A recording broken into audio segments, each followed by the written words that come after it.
दोस्तों, आज हम संज्ञा के बारे में पढ़ेंगे। संज्ञा का अर्थ होता है नाम। संज्ञा के बारे में सब पढ़ाते हैं, लेकिन संज्ञा का अर्थ क्या होता है? संज्ञा का अर्थ होता है, सीधे शब्दों में कहे तो नाम होता है। संज्ञा किसे कहते हैं? किसी वस्तु, किसी विशेष वस्तु, किसी विशेष वस्तु, स्थान, किसी विशेष वस्तु, स्थान और नाम का बोध कराए। नाम का क्या कराए? बोध कराए। तो संज्ञा का मतलब हमने समझ लिया। अब संज्ञा के कितने भेद होते हैं? संज्ञा क्या है? संज्ञा अविकारी है, विकारी है। तो संज्ञा क्या है? विकारी शब्द है। संज्ञा कैसा शब्द है? संज्ञा एक विकारी शब्द है।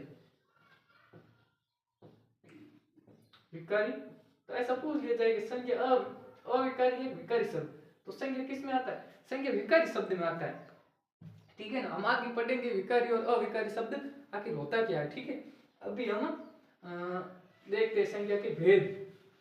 ठीक है, संज्ञा के मुख्य रूप से 5 भेद होते हैं और इस पर अलग अलग ज्ञाताओं ने अलग अलग अपना मत दिया है। तो 5 भेद हम लिखते हैं। तो पहला है व्यक्तिवाचक संज्ञा। व्यक्तिवाचक संज्ञा। दूसरा है जातिवाचक संज्ञा। जातिवाचक संज्ञा।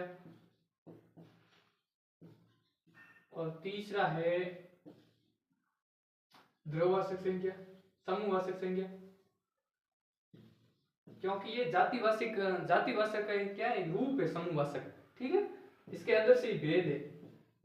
तो इस पर कई जो व्याकरण ज्ञाता थे ना, उन्होंने कई अलग अलग अपना मत दिया है।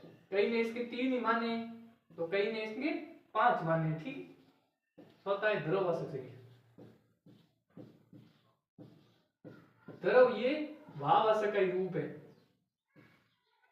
और एक बात और ध्यान रख लें कि द्वयवाचक संज्ञा कभी बहुवचन नहीं होता है। मैं आगे बताऊंगा। भाववाचक आपको शॉर्ट तरीके से संज्ञा बता दूंगा कि आगे पढ़ने की जरूरत ही कहीं तो ना पड़े। अब व्यक्तिवाचक संज्ञा कहते किसे? तो व्यक्तिवाचक संज्ञा इसे कहते हैं कोई विशेष व्यक्ति का बोध करे। विशेष व्यक्ति कैसे? जैसे किसी का नाम कि राम आ रहा है। अब राम आ रहा है तो इसमें कौन सी संज्ञा हो गई? अब राम आ रहा है तो इसमें राम कौन सी संज्ञा है? तो इसमें राम कौन सी? व्यक्तिवाचक संज्ञा, क्योंकि राम एक आ रहा है। हमने ऐसा कहा वो राम आ रहा है, तो वो एक विशेष व्यक्ति के लिए हमने नाम उपयोग किया। जैसे कि भारत देश। अब भारत देश क्या विश्व में और भी देश है? भारत जैसे नहीं है ना। तो भारत देश एक है, इस कारण एक विशेष व्यक्ति का नाम का बोध कराए। जैसे कि दिशा, दक्षिण दिशा। अब दक्षिण दिशा एक ही है। दक्षिण दिशा ऐसा थोड़ी कि दक्षिण दिशा बहुत सारी। अब दक्षिण दिशा कोई हम दक्षिण दिशा बोलेंगे। ठीक है, जैसे कोई उसके बाद में हम ले लेते हैं किसी देश का नाम। कोई पर्वत है। अब पर्वत तो क्या आ गई? जातिवाचक आ गई, क्योंकि पर्वत में बहुत सारे पर्वत आ जाते हैं। लेकिन एक पर्वत हम नाम लेते हैं, जैसे अरावली पर्वत। अरावली पर्वत राजस्थान, इसकी एक पहचान बन गई।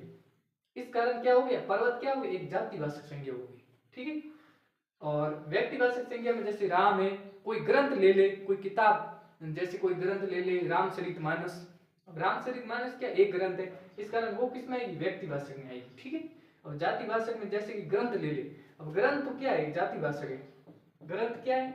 जातिवाचक है। लेकिन रामचरितमानस ग्रंथ क्या है? रामचरितमानस ग्रंथ क्या है?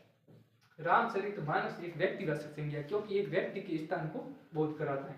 इसके बाद में हम समूहवाचक संज्ञा ले लेते हैं। समूहवाचक संज्ञा किसे कहेंगे? एक पूरे समूह का बोध कराए। समूह मतलब कोई सभा, जैसे कोई सभा। ठीक है, द्रव्यवाचक संज्ञा जैसे दूध है। कोई द्रव माप तोल का बोध कराए, मतलब दूध,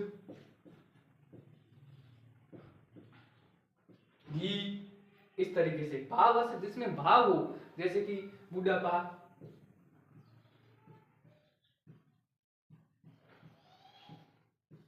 बुढ़ापा, बचपन, जिसमें मतलब पूरा भाव हो, बचपन, बुढ़ापा, जो एक भाव का बोध कराए, इस तरीके से। संज्ञा के बाद में हम लोग एक और द्रववाचक संज्ञा कभी भी बहुवचन नहीं हो सकती। इसमें जैसे पानी आ जाता है, तो पानी क्या, ऐसे थोड़ी पानी हो, ऐसे थोड़ी स्वभाव, स्वभाव हम लिख सकते हैं, व्यक्ति हो हम लिख सकते हैं, लेकिन इसमें क्या है, कभी बहुवचन नहीं होगा। इस तरीके से हमने संज्ञा के बारे में पढ़ा, आगे हम और भी पढ़ेंगे। थैंक यू, धन्यवाद, जय हिंद, जय भारत।